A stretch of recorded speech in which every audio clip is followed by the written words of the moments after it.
Ini adalah yang reseptor vestibuler, ya, reseptor vestibuler keseimbangan di daerah telinga bagian dalam. Namanya ada nervus vestibulocochlearis. Dia bercabang menjadi dua, satu nervus vestibularis, dua nervus cochlearis. Vestibularis untuk keseimbangan, mempertahankan kita berdiri, ya, mempertahankan kalau kita nengok itu kita nggak gangguan keseimbangan. Kemudian yang kedua, nervus cochlearis untuk pendengaran. Nah, sekarang kita bahas yang vestibularis. Nah, vestibularis ini hanya ini kanan ya. Tetapi sebenarnya adalah ada kanan, ada kiri. Dan impulsnya, ya impuls itu adalah aliran listrik sarafnya itu harus seragam bareng serentak. Paham? Jadi kalau kita berdiri atau menengok, saraf telinga kanan dan kiri itu melaporkan posisi telinga itu harus bareng, harus seragam, harus sama. Baik besar dan kecepatannya. Kalau ada yang nggak sama, ada misalnya yang kanan terganggu, akhirnya kecepatan aliran hantar sarafnya dia berkurang, maka pas ke otak nggak sama kan sampainya, itu aja nalarnya. Kalau nggak sama, berarti ada sensasi agak bergoyang karena tidak bisa, persepsinya tidak sama. Itu dulu ya. Jadi ini kanan-kiri, jadi bahasnya harus kanan-kiri. Sekarang kita bahas itu. Impulsnya dari sini, sudah ya tadi ya, jadi keseimbangannya, kemudian dari reseptor, dia akan memberikan impulsnya ke nervus 8, lewat ganglion dulu, masuk ke os petrosus di daerah temporal. Jadi batas di sana itu ada tulang tengkorak yang samping, ada yang namanya foramen rotundum, dia masuk ke sana, kemudian dia ke batang otak. Saya sebut dulu batang otak karena kalian belum hafal yang bagian-bagiannya. Nah, dari batang otak itu ada namanya nucleus vestibularis. Nukleus itu adalah intinya. Jadi batang otak itu berbenjol-benjol yang di daerah pons. Batang otak. Ini adalah pons, ya. Kemudian ini adalah apa namanya? Saya jadi lupa ini. Medula oblongata ya. Jadi ini ponsnya. Jadi nanti di pons di daerah bawahnya ini nanti ada ini nervus 346 di sini. Ini ada 78, terus ini 9, 10, 11, 12 gitu ya. Nah, nervus 8 di sini, yang hijau ini ya, yang hijau. Kemudian ini dari sini nanti ke talamus ya. Nah, ini mana tadi ya? Oh, sorry. Nah, ini daerah sini ya, ada yang namanya nukleus. Nih, nukleusnya ini panjang nih. Ini nanti bercabangnya ke telinga tadi. Cabangnya namanya nervus, terminalnya namanya nukleus. Nervusnya perifer, nukleusnya adalah sentral. Nukleusnya ada 4, dibagi menjadi 4 bagian. Superior, lateral, medial, inferior. Ini medial, ini lateral. Ini atas, ini bawah. Superior, lateral, medial, bawah, inferior. Oke. Habis itu, impuls yang tadi dilanjutkan, ya, ditransmisikan. Terus ke talamus, terus dimodulasikan ke otak menjadi persepsi vertigo. Nah, ada waktu mau ke talamus, ternyata dia lewat, ya, lewat yang namanya ini kan ya, lanjutannya itu adalah medula spinalis ya. Jadi nanti ini bulat, ini kalau bawah-bawah namanya medula spinalis.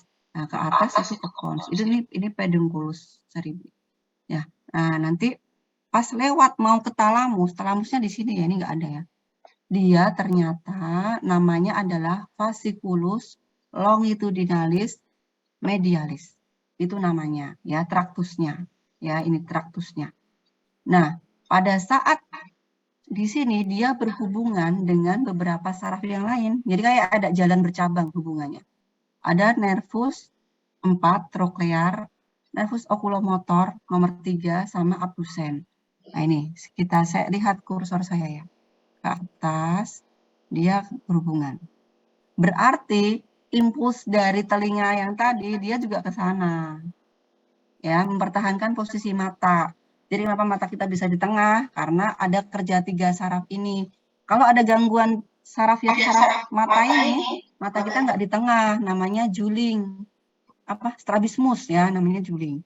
Entah kanan, entah ke kiri ya. Kenapa mata kita bisa di tengah? Karena kerja saraf ini. Nah, karena ini ternyata lewat, berarti pada saat vertigo, maka dia juga akan terganggu kerjanya. Namanya nistagmus. Nah, impuls tadi setelah ini dia akan ke talamus. Ke talamus, kemudian saya langsung ke sini aja ya.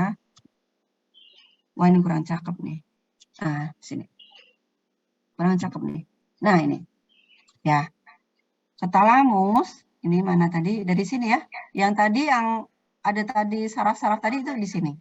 Ternyata pada saat di sini dia berhubungan dengan nervus yang mata tadi di fasciculus longitudinalis medialis, kemudian dia ke talamus, ini talamus, kemudian talamus itu cuma lewat aja karena dia pusat ini ya, modulasi ya. Nanti ke korteks dilaporkan, namanya sensorik. Nah, dari nukleus tadi di batang otak, maka dia ada yang bercabang lagi, ada yang selingkuh, dia ke cerebellum. Gitu. Jadi cabangnya banyak di sini, nggak cuma satu arus, tapi dia bercabang-cabang ke cerebellum. Untuk koordinasi, untuk inhibisi cerebellum itu. Nah, kita bahas yang di sini. Semua yang saya ceritakan adalah sensorik. Ya, ini ada tadi di korteks apa tadi? Korteks temporoparietal, karena dia berbatasan di parietal bawah dan di atasnya temporal, makanya ada yang bilang dia temporoparietal. Ada yang bilang dia parietal, bisa juga. Ada yang bilang dia temporal. Oke, nggak masalah. Oke, setelah di sini, maka akan timbul sensasi bahwa persepsi bahwa saya berdiri tegak. Tapi ini kan kanan kiri ya. Ini saya, misalnya saya jelaskan yang kanan, tetapi di sisi kiri juga sama. Nah, ternyata nanti kalau impulsnya ini nggak bareng, ternyata ini yang kanan norma dia cepat untuk rangsangan posisi berdirinya, yang kiri lambat, maka dia ada sensasi bergoyang. Ya, paham? Oke. Paham nggak? Tadi siapa yang tanya ya? Baik, Dok. Ya, kalau nggak paham ya, besok kita ulang lagi di semester 6 ya. Fisiologi emang susah. Oke, ada yang tanya lagi? Dok. Yo, sama-sama. Ada yang mau tanya? Kalau nggak saya tanya ya. Mau ditanya atau mau bertanya? Assalamualaikum warahmatullahi wabarakatuh. Assalamualaikum warahmatullahi wabarakatuh, dokter. Malam, siapa ini? Saya Feby Putri Ramadhana, dokter. Ya. Izin bertanya, dokter. Tadi saya kurang jelas, itu tadi dokter jelasin yang apa mata, kalau saraf apa tadi yang bikin mata juling, bukan mata juling. Mata juling. Maaf ya dokter. Nggak apa-apa. Ini Ya, sebenarnya udah nggak di fisiologi lagi ya, tapi untuk ini aja, untuk nanti biar kalian tahu bagaimana mekanisme nistagmus. iya, dokter saya mau tanya dok. Jadi itu saya ada saudara, apa ya namanya, matanya seperti itu tapi tidak dari lahir. Terus dia tuh kata dokter yang periksa, katanya itu efek dari gadget. Nah, kalau saya boleh tahu dok, itu saraf apa yang bikin dia apa sih matanya tuh jadi kayak gitu ya dok? Terus saya mau tanya juga, apa ada efek dari saraf sensoriknya juga dok, selain dari motoriknya? Kalau boleh tahu apa gitu efeknya dok? Makasih Jadi kalau dokter. nistagmus, saya nggak bahas yang gadget ya, karena kan di luar ini ya. Jadi ada yang namanya astenopia. Astenopia itu mata lelah ya, mata lelah yang berkepanjangan gitu. Ya. Jadi mata, kenapa kita bisa lurus, tegak, itu karena ada otot bola mata yang mempertahankan bahwa mata itu bisa di tengah. Jadi kita bisa melirik ke kanan, itu adalah kerja mata, kerja otot pengatur bola mata. Kalau ke kanan berarti apa? Berarti ini ke samping, ya, yang kanan, tetapi yang kiri ke tengah kan? Ya, itu sarafnya beda yang mengatur, ya. Ini agak susah saya menjelaskan ke semester 2 ya, tapi ya begitulah, ya. Kalau ke kiri berarti saraf bola mata yang kiri yang bekerja, yang samping, tapi yang kanan, yang tengah, gitu kan? Kita melirik kanan. Tapi kenapa bisa di tengah? Karena yang mempertahankan adalah tadi ada hubungan saraf-saraf penggerak bola mata itu ada 3 saraf di fasciculus longitudinalis medialis. Mana tadi ya? Nah, tadi. Ini ya. Nah, kalau dia strabismus berarti ada satu gangguan saraf yang terkena. Misalnya dia, maaf ya kalau misalnya pada orang tua ya, stroke di daerah pengatur saraf okulomotor nomor 3. Oh, berarti dia jadinya juling dong. Karena dia yang okulomotor 3 itu kan dia nggak bisa ke tengah, nggak bisa ke atas bawah. Gitu ya. Contohnya begitu. Nah, bisa juga berarti dari gangguan di otaknya. Atau gangguan pada ototnya langsung di luar bola mata. Kalau pada jajet, kalau pada kongenital misalnya anak-anak ya mungkin ada gangguan di daerah saraf sini. Misalnya infeksi pada saat dia lahir gitu ya. Oh, infeksinya ternyata terjadi kerusakan di otot penggerak bola mata yang kena di sini, itu bisa. Oh, dia jadinya juling deh gitu. Satu. Itu kalau anak-anak biasanya kan kongenital atau infeksi pada saat lahir ya. Misalnya pada bayi lahir karena dia asfiksi kekurangan oksigen pada saat di dalam perut ibunya atau pada saat melahirkannya lama. Oh, dia kekurangan oksigen. Oh, ternyata yang kena di daerah ini area batang otak yang mengatur bola mata ini di mesencephalon ya ini ya. Mesencephalon, ini pons. Jadi ini perbatasan. Oh, ternyata dia lahirnya juling. Kalau misalnya pada jajet, contohnya misalnya kalau astenopia, tapi kalau permanen saya kurang paham. Apakah di permanen atau enggak? Kalau jajet kan astenopia sama paparan sinar ya, paparan sinar ke dalam nervus 2 gitu ya. Atau dari gangguan akomodasi lensa kan bisa juga ya. Itu saya kurang paham kalau jajet itu karena lebih ke arah ini ya, pediatri ya. Itu. Nah, kalau yang ini tadi, ini untuk menjelaskan mekanisme terjadinya nistagmus pada pasien vertigo. Tapi kalian harus tahu dulu nistagmus itu apa. Kalau belum tahu nistagmus, kalian nggak bisa paham ini. Nistagmus itu apa ya? Gimana ya? Jadi matanya, bola matanya bisa bergerak kanan kiri atau atas bawah secara otomatis, kanan kiri atau atas bawah, itu namanya nistagmus. Berarti dia ada gangguan koordinasi otot-otot yang mengatur daerah sekitar bola mata. Kenapa dia bisa bergoyang-goyang? Gangguan koordinasinya di mana? Di daerah di sini. Akibat impuls tadi yang lewat tadi tidak sinkron antara kanan dan kiri. Sebenarnya ini ada lanjutannya nanti pembahasan vertigo di semester 6. Karena ada namanya teori mismatch. Mismatch itu jadi ada ketidaksinkronan input sensoris dari kanan dan kiri. Jadi tidak sama. Ya kayak timbangan lah. Kalau kamu nimbang yang kanan 1 kilo, tapi yang kiri 8 on ya nggak sinkron juga kan gitu. Ya. Oke, terakhir ada yang mau tanya?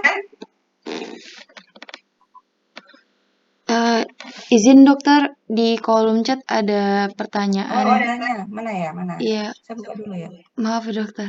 Saya nggak bisa ya? Oh dok, Bukan bukanya. ini dok, pertanyaannya Oh, gini. bacaan aja ya, bacain aja. Ya, saya izin bacain ya dok. Pertanyaannya gini, saudaranya juga Ini jadi matanya, konsultasi kesehatan ya jadinya ya, bukan iya dok, pelajaran. ya dok.